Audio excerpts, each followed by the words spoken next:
Merci beaucoup, Monsieur le Président du jury. Je tenais d'abord à remercier Monsieur le deuxième lecteur pour les observations. Ensuite, je vais répondre à ces préoccupations qui sont vraiment bien posées. Je vais d'abord énumérer les questions posées ci et celles-ci. J'ai bien noté. Monsieur le deuxième lecteur pose les questions de savoir mon problème de la recherche, c'est quoi? Ça, c'est la première question. Et la deuxième question, il pose mode de transmission de la rougeole. Et enfin, il pose les risques que pourrait présenter un enfant qui a le virus de la rougeole. N'est-ce pas? Donc, la dernière, c'est les méthodes et techniques du gouvernement à récolter et à traiter les données. Bien, merci. Voilà. D'abord, je réponds un peu de façon vague et vague. Je prends la deuxième question. Merci. Si vous essayez de voir avec moi, monsieur le deuxième lecteur, de la page 9, nous avons dit le virus de la rougeole est extrêmement contagieux. Se propage lorsque le malade tousse ou éternue par le contact rapproché entre personnes ou par le contact direct avec des sécrétions nasales ou laryngées. Quelle page? Page 9. Quel paragraphe? Donc vous allez voir les titres un peu au milieu, le tout premier paragraphe. Page 2. Page 9.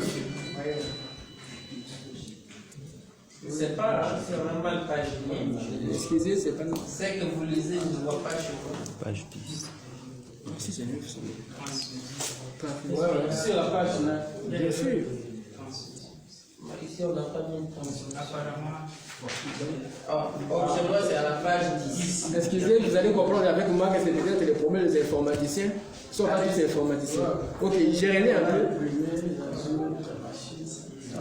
Je voudrais répondre à ce que j'ai lu.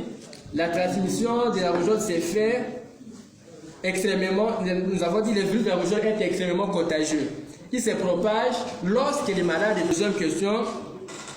La première question, notre problème dans notre recherche était de déterminer les facteurs, la recrudescence des épidémies dans cette zone de santé, précisément dans l'aire de santé de Tchounou. Et les risques que pourrait présenter le virus de la rougeole de la santé chez un enfant ou chez un malade quelconque. Les risques sont les gens, messieurs, le deuxième lecteur. Un enfant souffrant de la rougeole, d'abord son immunité sera affaiblie et il est vraiment prêt à mourir parce que nous avons dit que c'était une épidémie vraiment cruelle. Et les méthodes et les techniques utilisées, nous avons utilisé la méthode transversale, analytique et transversale. Excusez, la méthode descriptive transversale, voilà la méthode que nous avons utilisée. Nous vous accordons la parole.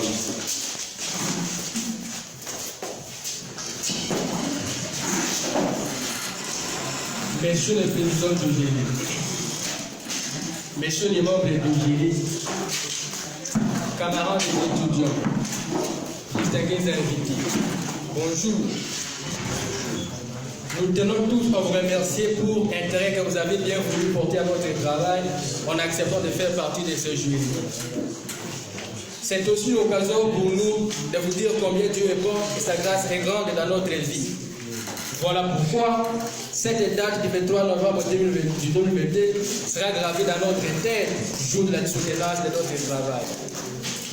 À tout étudiant finissant, c'est une contrainte pour lui de rédiger, de présenter et de défendre un TFC pour ses graduats et un mémoire pour d'autres de licence afin d'obtenir un grade académique. Ainsi l'exige le ministère de l'Enseignement supérieur et universitaire. À notre part, nous avons démontré notre soumission en effectuant des recherches sur les sujets que nous avons intitulés facteurs de la recrudescence des épidémies de rougeole dans l'aire de santé de Tchounou, zone de santé de Vanga-Kété. En effet, la rougeole constitue la 4e cause majeure des décès chez les enfants de moins de 5 ans dans plusieurs pays africains. En RDC, chez les enfants de moins de 5 ans, soit 20% des décès par an sont causés par la rougeole. L'épidémie a été aggravée par la faible couverture aux vulnérables, la faiblesse des systèmes de santé publique, l'accès difficile des populations vulnérables aux soins de santé. C'est dans ce cadre que notre étude est conduite afin de décrire les facteurs favorisant la recrudescence des cas de rougeole dans l'aire de santé de Tchoulou, zone de santé de Vangakete. Les objectifs poursuivis étaient de décrire les caractéristiques socio-culturelles des parents ayant des enfants de 12 à 23 mois dans cette aire de santé. Déterminer la couverture vaccinale AVAR dans l'aire de santé ainsi que de formuler des suggestions. Après collecte et traitement des données, les résultats ci-dessus étaient obtenus. Soit 86,81% sont des cultivatrices suivies des fonctionnaires, 11,1% les autres professions occupent 1,1%.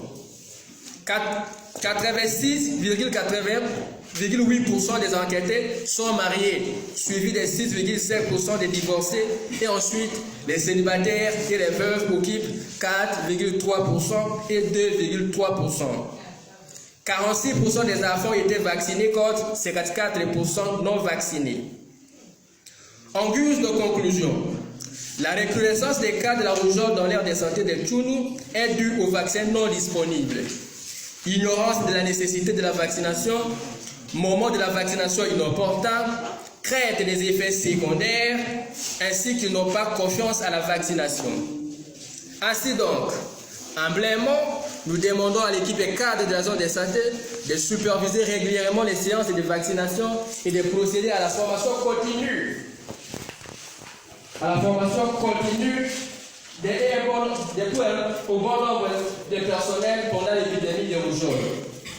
À l'équipe des centres de santé d'augmenter le nombre de séances de vaccination, rapprocher les sites des séances auprès de la population bénéficiaire et de les expliquer l'importance et la nécessité du vaccin anti-rougeoleux. Nous nous adressons à vous à ce jour car nous avons besoin de votre aide. Nous souhaitons mettre fin à la recrudescence de l'épidémie de rougeole, non seulement dans l'aire de santé de Tchoulou, mais aussi dans toute l'étendue de la province, notre chère province du Sankourou, et surtout dans tous les coins de la République démocratique du Congo. Et pour y parvenir, l'application de tous est tellement indispensable. Toute œuvre manuelle, intellectuelle et surtout humaine ne manque jamais des imperfections, des suggestions et des questions. C'est ainsi que vos ajouts, vos questions, vos remarques et suggestions soient les bienvenus. J'ai lu, je vous remercie.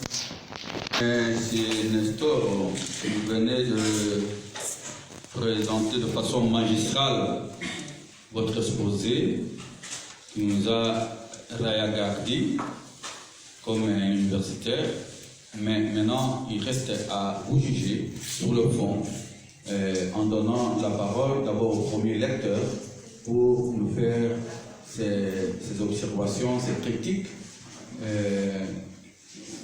pour juger dans le fond vraiment et la forme de votre travail. Le discours oral, nous l'avons suivi. Maintenant, nous accordons la parole au premier lecteur. Merci, Monsieur le Président, de la parole m'accorder. D'entrée de jeu, je tiens sincèrement à remercier le récipiendaire de la qualité de sa communication. Le travail du récipiendaire et Maoumangila Nestor a été mis à notre disposition depuis hier pour l'évaluation de sa scientificité. Et je me suis quand même réjoui quand j'étais en train de lire le travail et la présence physique de l'étudiant, sa façon de communiquer m'a réjoui de c'est quoi. Alors je vais demander au récipiendaire de voyager avec moi. Les remarques, vous les avalisez et après la défense, vous allez corriger le travail ensemble soit du directeur, soit du co-directeur, et puis déposer la version finale à la faculté.